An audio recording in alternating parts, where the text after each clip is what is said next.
Hi, everybody. I hope your Sunday's going well. If this is your first time ever watching one of my videos, welcome. My name is Nick Comstock, also known as Luscious Beard Man, also known as Caveman, and Wild Beard Man, or whatever else you want to call me. If this is your first time ever watching one of my videos, look at that! Look at that luscious beard. See if you tune in every day, you get to see it.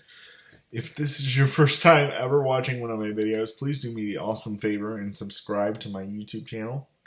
When you subscribe, please make sure that you hit the little notification bell so that you can get notified every time I upload a new video. Alright, you guys.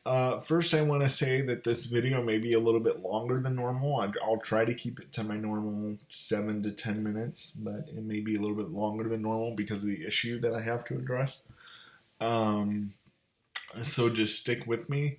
This video is for every home health care director. And if you are a home health care director, if you are a home health care supervisor at an agency, I want you to watch this video. I'm going to be harsh with you. I'm going to be blunt with you. But it needs to be said. I want you to watch this video and share it all over the place. If I've ever wanted you to share a video, I want you to share this one.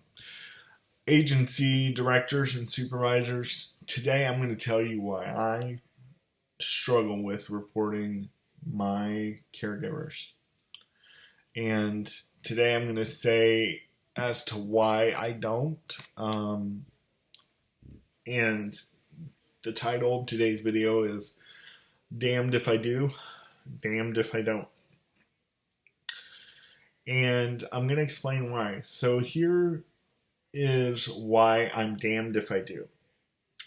If I report a staff member, say they've been coming late for X amount of time, or they've said something that is completely inappropriate to me, and we've just been having issues left and right. If I report them, then the upper management may thank me to my face for reporting the issue and say, we'll handle it. But then it gets back to the staff member. And then the staff member comes to me, or you know what, they'll come to work the next day and they'll act like a pouty, petty little girl or a little boy, depending on who I have working with me at the time. And they either won't say anything to me, or they won't feed me, or they'll just pretend I'm not there. In fact, I have a video called Neglected by My Caregiver. If you haven't seen it, you should go watch it, because I tell a story of when I was actually neglected. And either they'll come in and they'll do something like that, or they'll say, why did you report me? I thought we were friends. This makes me mad that you reported me, and I'm mad at you, so now I'm going to lash out at you. So I get that response. Or what happens is if the staff member finds out that I'm trying to report them, as far as damned if I do, then they say, well, you can report me, but I have the director and my supervisor in my back pocket, so they're not going to do anything to me. And I know everybody in that office, so I know I'm not going to get in trouble. So you can try me, but nothing's going to happen to me. And then, so I get backlash. So that's damned if I do. And then, to continue with damned if I do, then we get the little scheduling people that do the scheduling, and the program coordinator. They all sit back in their office with their Starbucks coffee, and they talk to their friends, and they say, girl, Nick reported staff again. His house is getting difficult to staff. He can't just be happy, blah, blah, blah. And then they all go to the director, and then the director decides, you know what, we're going to have to give him a 30-day or a 60-day notice, depending on what the policy is.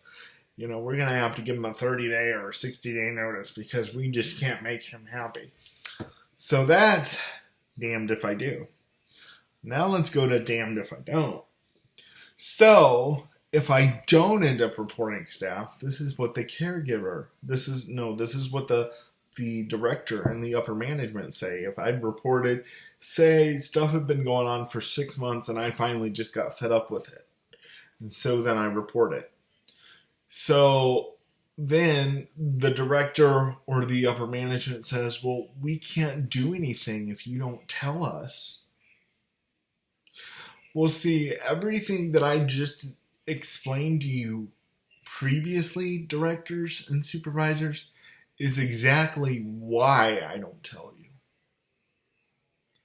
If I tell you every time a staff member comes in late, if I tell you every time a staff member says something mean or off color or just totally disrespectful, if I tell you every time a staff member is on their cell phone, I'm never going to have a staffer because because 95% of them are going to do something stupid. Okay, honestly. 95% of them are going to come late every day. 95% of them are going to be on their phone when they shouldn't be on their phone and they should be paying attention to what I need. So if I report something every time something like I mentioned happens, then I'm not going to have a staff, and then your little cronies are going to sit back in their office and say, OMG, he's difficult to staff.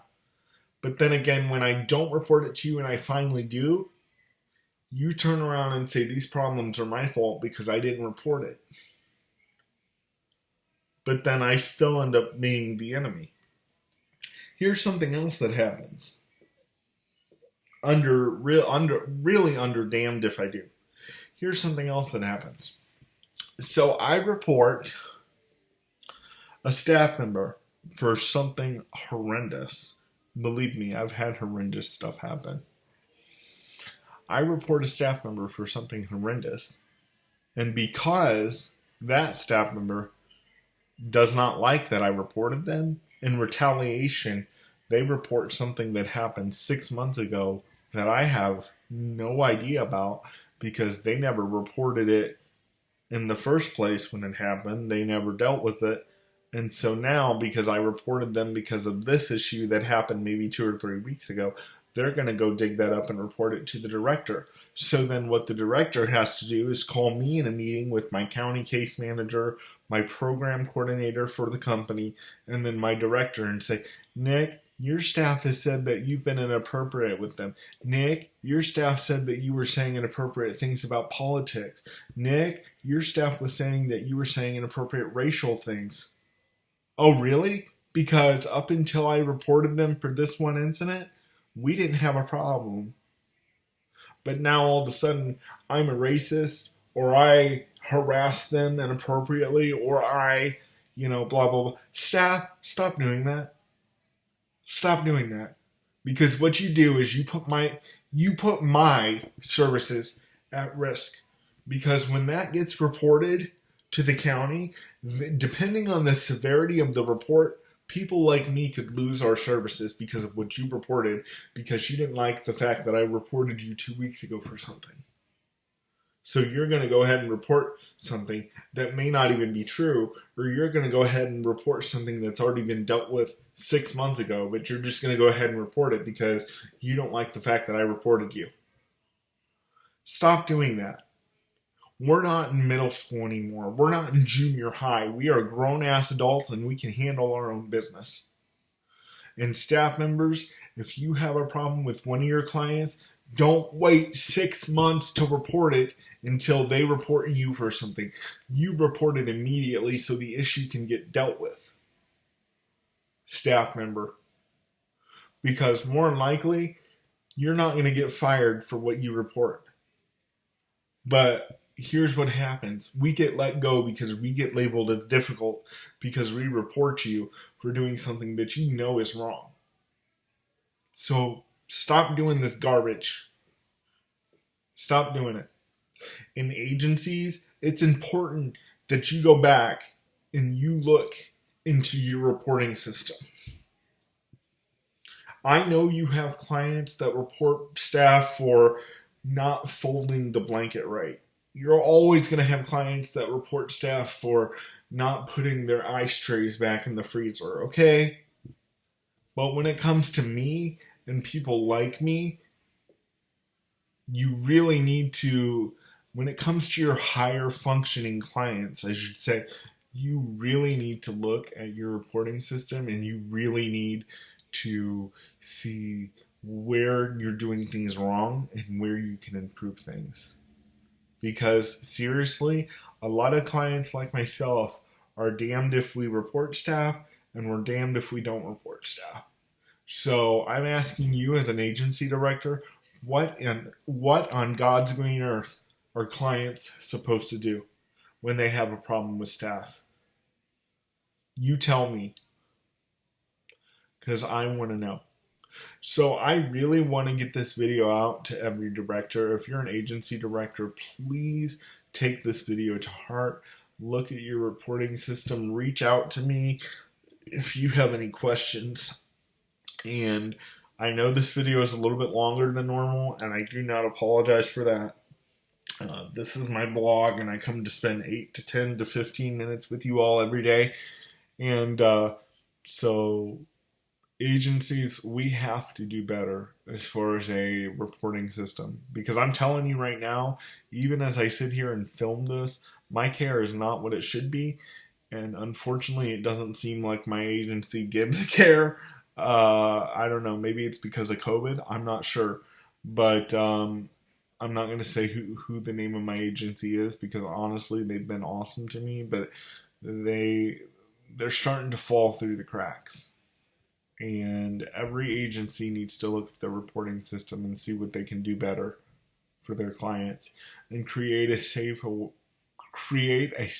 way for their clients to report issues. Because you're sitting here and you're saying right now, well, backlash shouldn't happen. Guess what? It happens every day. It happens every day, and it needs to stop. So I will see you, ladies and gentlemen, tomorrow, and we will talk again on a totally different topic. And please share this video, and I will see you tomorrow. All right, bye-bye.